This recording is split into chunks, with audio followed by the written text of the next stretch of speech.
This is Tatiana with Q103, Albany's rock station with Mike Garson, a longtime performer with David Bowie. And you're performing right now on tour with the Bowie Celebration, the David Bowie Alumni Tour. That's correct. We're so excited to have you come back. You're coming back to the Capital Region this Wednesday playing the Palace Theater. I know last year the tour was critically acclaimed. You're back on the road this year. How's it been going so far? You know, we just finished about 30 shows in Europe and many in the States, and we're halfway through this tour. It's a remarkable tour. I've changed things around slightly. You know, I'm always upgrading the music and the singers and the band. It's been a pleasure, actually. You know, we got Corey Glover from Living Colour singing with us. Wait till you hear him sing Young Americans. It's unbelievable. We have Bernard Fowler, who was with the Rolling Stones for 30 years, and Herbie Hancock and Philip Glass.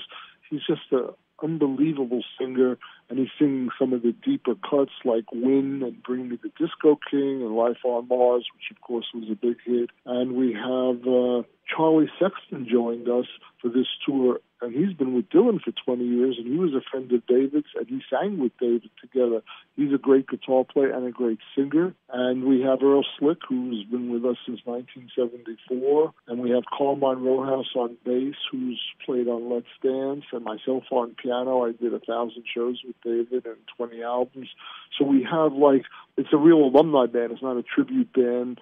So it has the depth and the memories of what the sound was like for David. Plus, we have Earl Slick's son, Lee John, on drums, who's a marvelous drummer, and he was mentored by one of Bowie's drummers, Sterling Campbell. And I can't complain because it sounds so good every night. And, of course, when you play night after night, you get better. So I'm so excited to bring it to Albany, and I hope that people realize this is the real deal and that they're going to get a show that they'll never forget, because people are singing the words to every song. And we have 3 generations of people coming. We have people that saw me play with Bowie in 72. They have their children who saw me play with Bowie in 2002. And then we have their children who have never seen Bowie, but they're learning from their parents and grandparents, and they're singing every word to every song. The other day, I was a 14-year-old in the front row. I saw her mouthing every word to every song. I was, like, astounded. And that's such an energy to connect with the crowd like that. And I think that's what's so amazing as well, is it's not, like you said, a cover band. I mean, this is the band. And,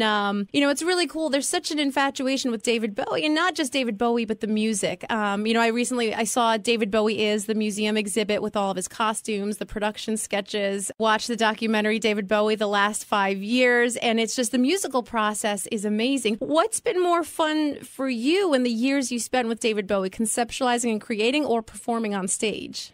Well, when you're in the studio collaborating, that's one amazing joy. When you bring it to the people and you play it for millions of people over a 30, 40-year span, there's nothing like that.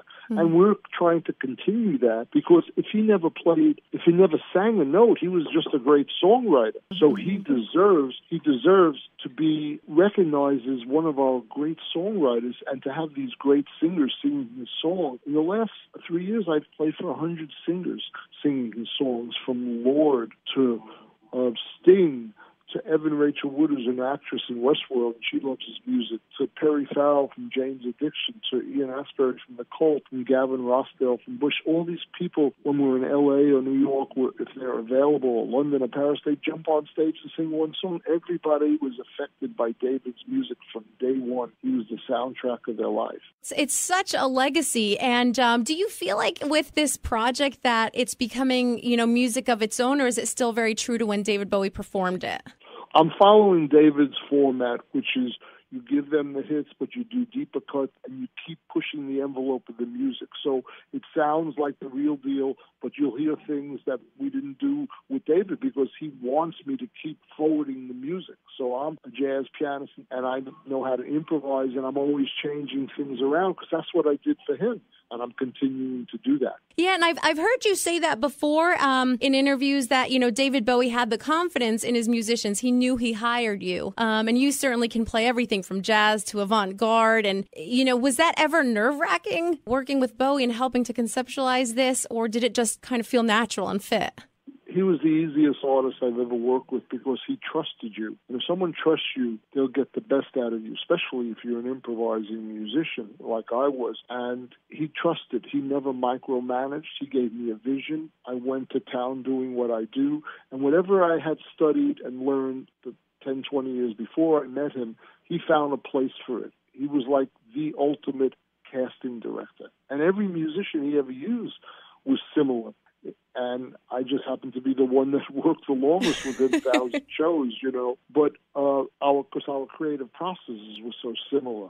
Whether it was a classical thing he wanted from me or a jazz bebop thing or an avant-garde thing, he found places for anything I could do. And that's very validating from another artist to another artist. And so it would make me want to play my absolute best. And whatever I played my best for him, and he pulled the best out of me. Now, I know you as a pianist have played with a number of different huge musicians and acts like Smashing Pumpkins, Alicia Keys, Nine Inch Nails. What makes this project so special to you? Well, it's about my 100th concert, so something must be making it special. It's seeing the fans sing the words to every song. And being able to keep his music alive for people, because not enough people know his music, and I want the new generations to realize how great he is. And when you have three great singers fronting the show with their own voice, you get to see these are great songs. You know, I know reading about you that you're very big into the healing process of music as therapy. I feel that music is healing if the artist has that intention. We didn't always use the word healing and therapeutic. We used a great show or entertaining or fun.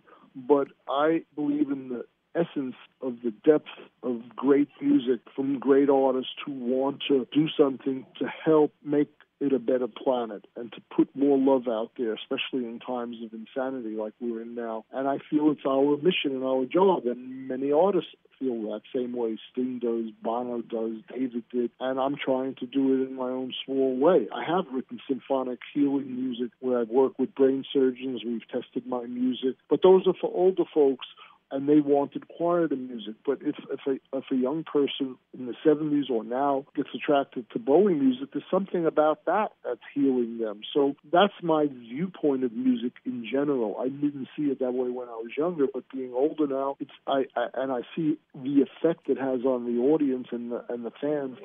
I know that it's more powerful than just a bunch of notes and songs, you know? Well, Mike, I really appreciate you taking the time to call in to speak with us. Mike Garson, talking to Q103 Albany. Tatiana here. I know you are going on stage shortly. We're very excited to have you come back to Albany playing the Palace Theater March 6th. We can't wait to be there, and we hope a lot of people come out and realize it's not a tribute band, it's the real deal. And there has not been a show where people left disappointed, so we're hoping to bring that same magic to Albany, you know? Thank you so much. Looking forward to the show. Tatiana here speaking to Mike Garson of a Bowie Celebration, longtime band member of David Bowie, right here on Q103 Albany's Rock Station.